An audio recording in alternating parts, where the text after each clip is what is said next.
उतार सकूं। अवश्य मेरे दोस्त, अवश्य। तो आप चिंता ना करिए मेरे दोस्त मन, आप चिंता, मेरे दोस्त मन, मौत का खेल उसको दिखाएंगे हैं। मौत है किस तरह आप भी चाहते और दुश्मन होता है क्या, ये बताएंगे हम।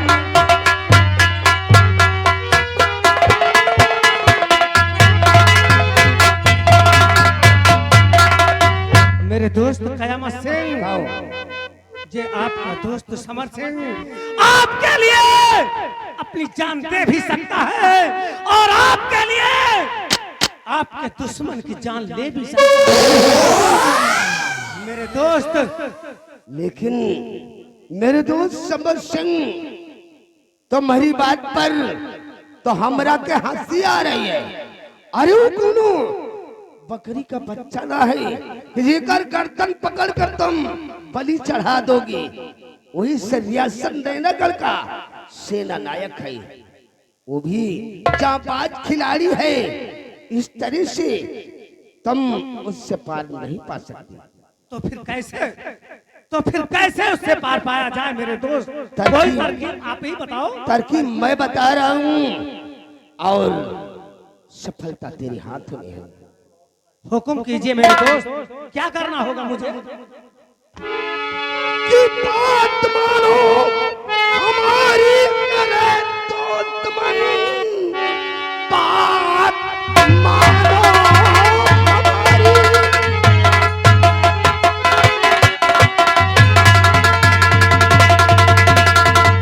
की बात मानो हमारी, मेरे दोस्त मन, उसकी पिस्टल को जा कर बदल लाए। उससे कहना किरानी और बुलाई महल, खून का खेल उसको दिखाएंगे हम।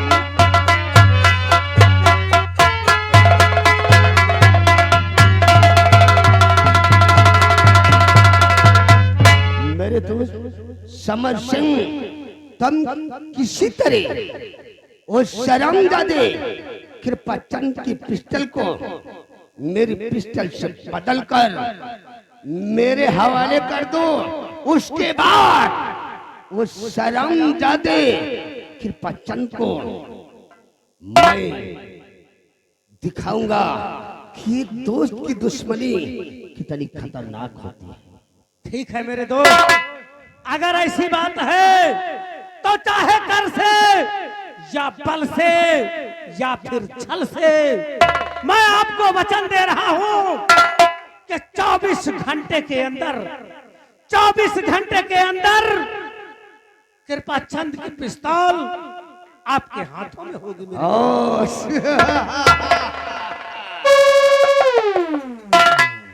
लो मेरे दोस्त, लेकर जाओ हमारी इस रिवॉल्वर को और उस कमीने कृपाचंद की रिवॉल्वर को इस रिवॉल्वर से बदलकर मेरे पास ले आओ। ठीक है मेरे दोस्त, अब मैं जा रहा हूं और 24 घंटे से पहले आपको वचन देकर जा रहा हूं कि चाहे कर बल छल कुछ भी करना पड़े, लेकिन जब तक इस पिस्तौल को कृपाचंद की पिस्तौल से बदलूंगा नहीं, तब तक मैं चैन से नहीं बैठूंगा।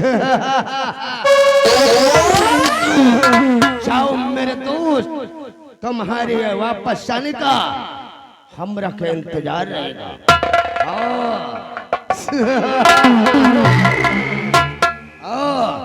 इसी को कहते हैं ठाकुर ने, हरामजादे कृपाचंद, जब तक तुझे मौत के घाट नहीं उतारूंगा तब तक चैन से नहीं बैठूंगा।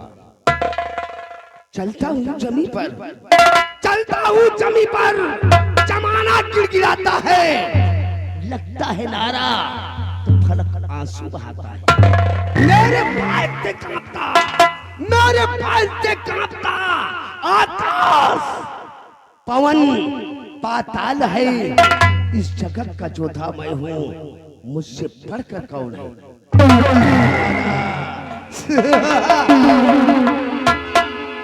ठाकुर कयामत सिंह का दबदबा था, दबदबा है, दबदबा बना रहे।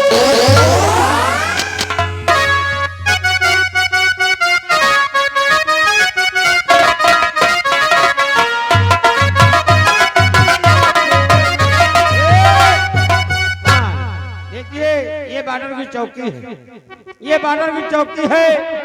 हम अपने साहब का इंतजार करते हैं, वो बॉर्डर से आते हुए उसके बाद में हमारे साहब जहाँ कहेंगे वहाँ ड्यूटी करेंगे।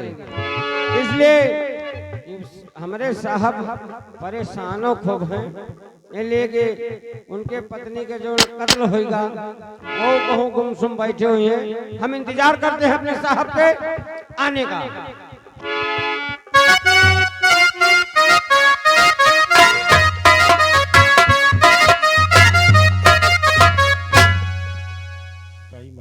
Yes sir. कल दिखा अपनी किस तरह राजमहल में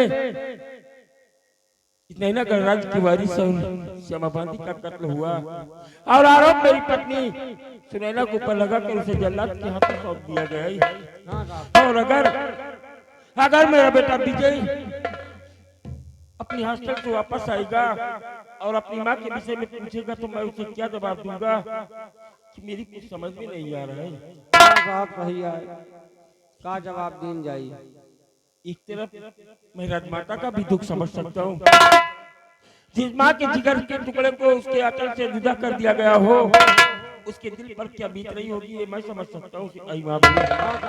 लेकिन न ही हम लोग कुंवर को वापस ला सकते हैं और न ही मैं अपनी पत्नी सुनैना को ही बचा पाऊंगा। क्यों नहीं? लेकिन फिलहाल सम्राट ने मुझ पर विश्वास किया और सीमा सरहद पर मेरी ड्यूटी लगाया है, तो आइए हम बैठकर अपनी सीमा सरहद पर अपनी ड्यूटी पर तैनात होते हैं। क्यों नहीं साहब? और थोड़ी देर यहीं पर आराम करेंगे, उसके बाद बंगले के लिए प्रस्थान करेंगे। बैठिए साहब।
नमस्कार साहब। नमस्कार। कौन है आप और आज इस नैना गणराज की सीमा सरहद पर क्या कर रहे हैं? सर क्या आपका नाम कृपा चंद सिंह जी है?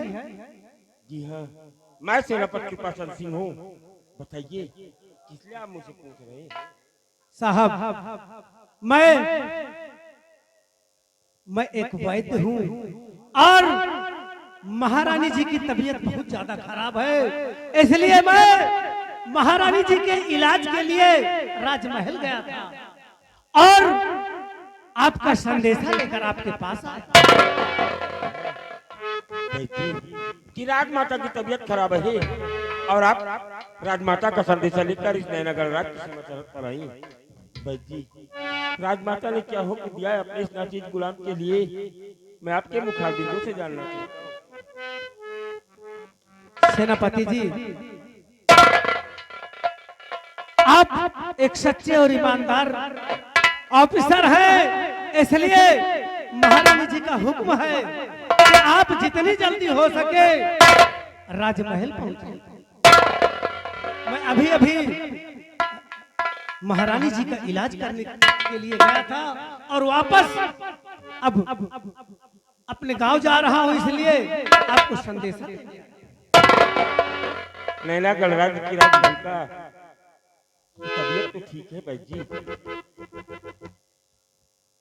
अब महारानी जी की तबीयत में कुछ सुधार हो रहा है, लेकिन उन्होंने आपको आदेश भेजा है कि आप जितनी जल्दी हो सके राजमहल पहुंचे। मैं राजमाता के आदेश का पालन करूंगा और इसी वक्त हम अपनी सीमा सरहद को छोड़कर राजमहल जाएंगे। सेनापति जी, आपका बहुत बहुत धन्यवाद। अब मैं चल रहा हूँ। नमस्ते साहब।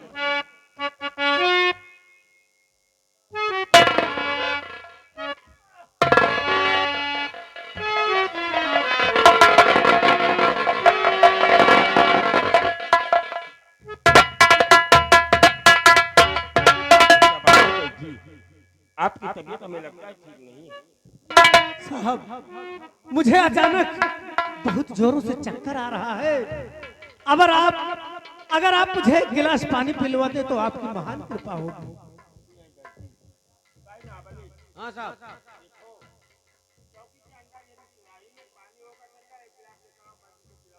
सुराही फूट गए साहब।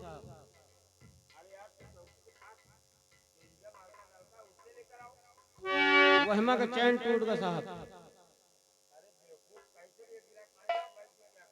तलवा से भल लाई साहब, आप बहुत महान हैं। मेरा गला सूखता जा रहा है साहब। और कोनो बोतल नहीं मिला या वह जोने से लेटरिन जाई थी वही आए।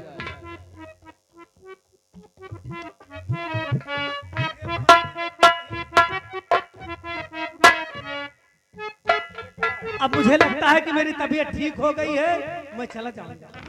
आपका बहुत बहुत धन्यवाद साहब, आप बहुत अच्छे इंसान हैं।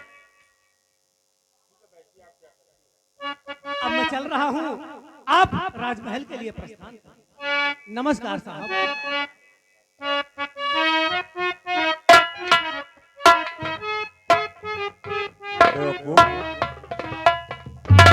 पानी पिलाना कितने ही पुण्य का काम है। ये साला बैठा कि ये साला वही जोन रात वाला चुआ रहा है। तुझे क्या लगता है कि डोल कैमरा चोर है क्यों? और इनसे बड़ा चोर हम खुद हैं। यह देखो सिपाही महाबली, तुम्हें राजमहल से कितनी तनख्वाह मिलती है? तनख्वाह कितनी मिला? चोरी न करे तो तनख्वाह है न पूरी हो हमारा।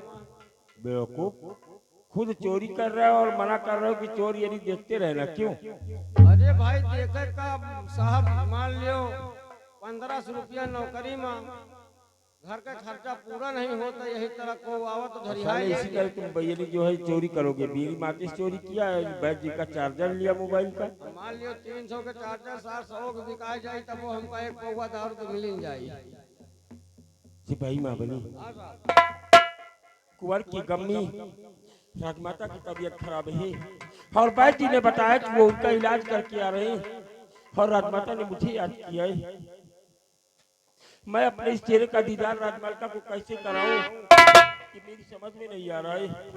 लेकिन राजमाता का आदेश हुआ है तो मुझे राजमहल जाना ही होगा। इसलिए हम राजमहल के लिए प्रस्थान करते हैं। चलो साहब। और राजमाता से मुलाकात करके फिर सीमा सरहद को क्यों नहीं साहब? चलो साहब।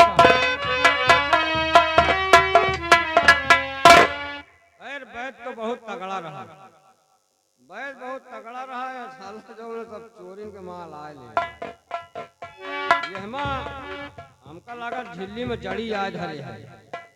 यह सब जड़ी नहीं आए, लेकिन अब हमका पता नहीं कहे के जड़ी आए, पता नहीं लकवा का जड़ी आए कि सांडा का जड़ी आए। अब चल रहे हैं, अब इसका यूज करेंगे।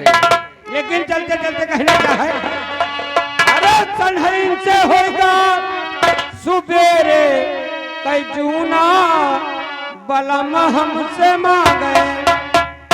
यही घर मालिक घर मालकिन के कोची पेची नाधे कहा कि उठो दियो, उठो दियो, क्या मांग रहे हैं? अरे सनहरीन से होगा सुबेरे कई चूना बलम हमसे मांगे खैनिया चूना बलम हमसे मांगे खैनिया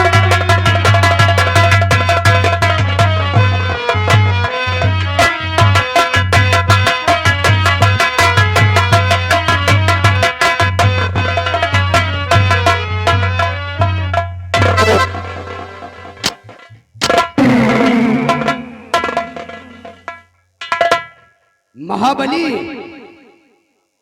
इधर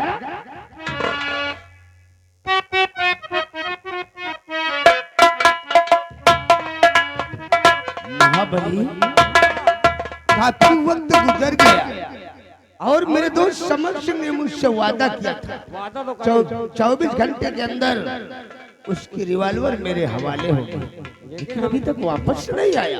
हमका विश्वास नहीं कि वह आइन जाए। आओ हम बैठक रूम में बैठकर कुछ देर और इंतजार करते हैं, उसके बाद उसकी तलाश करें।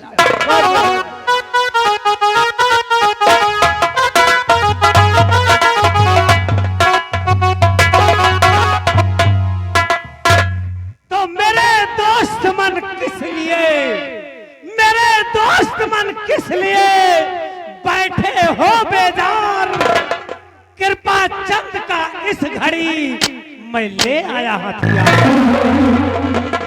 ये लो मेरे दोस्त, मैंने आपसे वादा किया था कि चाहे कर से या बल से या फिर छल से 24 घंटे के अंदर कृपा चंद का हथियार आपके हाथों में होगा।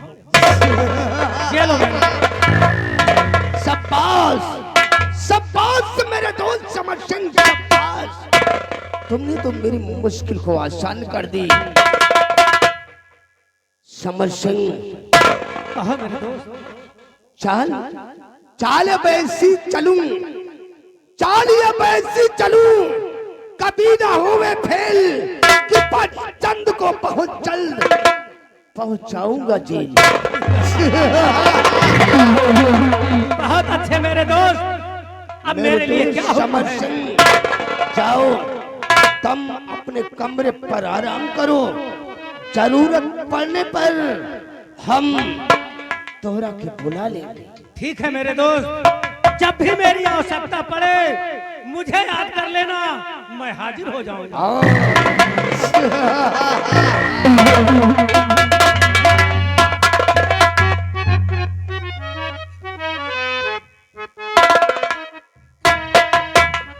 होगा मातम चारों तरफ, होगा मातम चारों तरफ, खून के इस खेल में कृपा चंद तड़पेगा साला नैना गढ़ की जेल।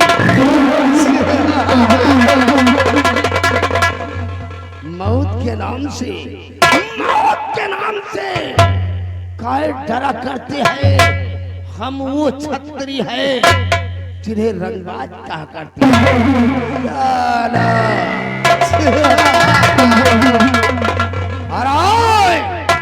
आवाज ना हेरा, अगर आवाज उठाने की जरूरत किया तो याद रखो तौड़ा के गोली मार दूंगा, और ऐसा नहीं किया तो हमरा के ठाकुर होने का मतलब क्या है?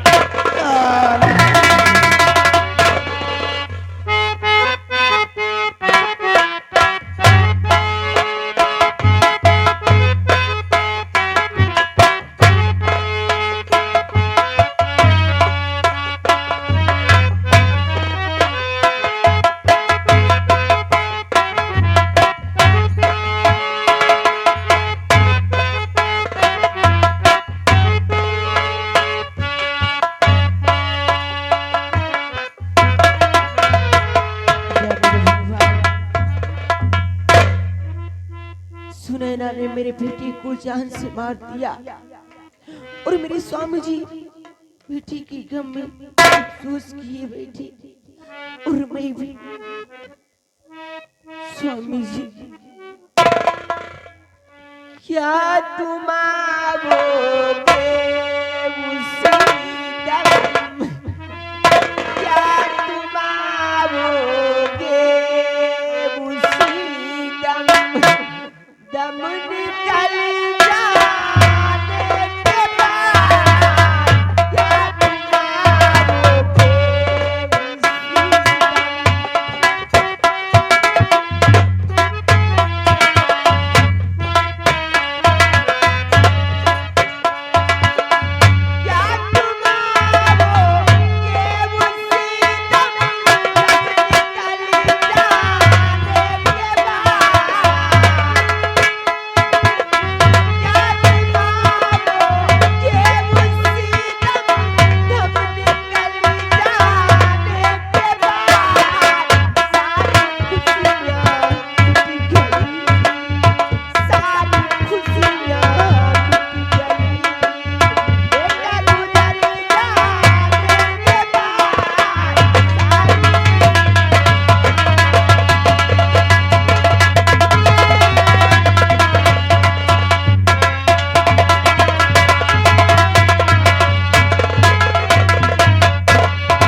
मौका अच्छा है।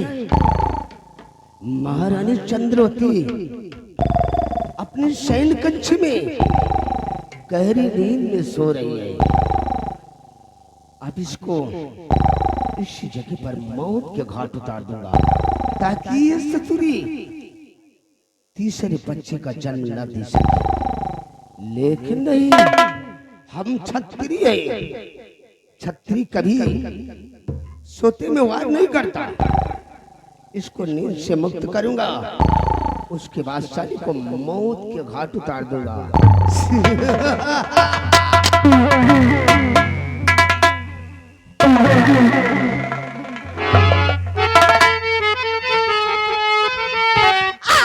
आज तुझको क्या हो गया?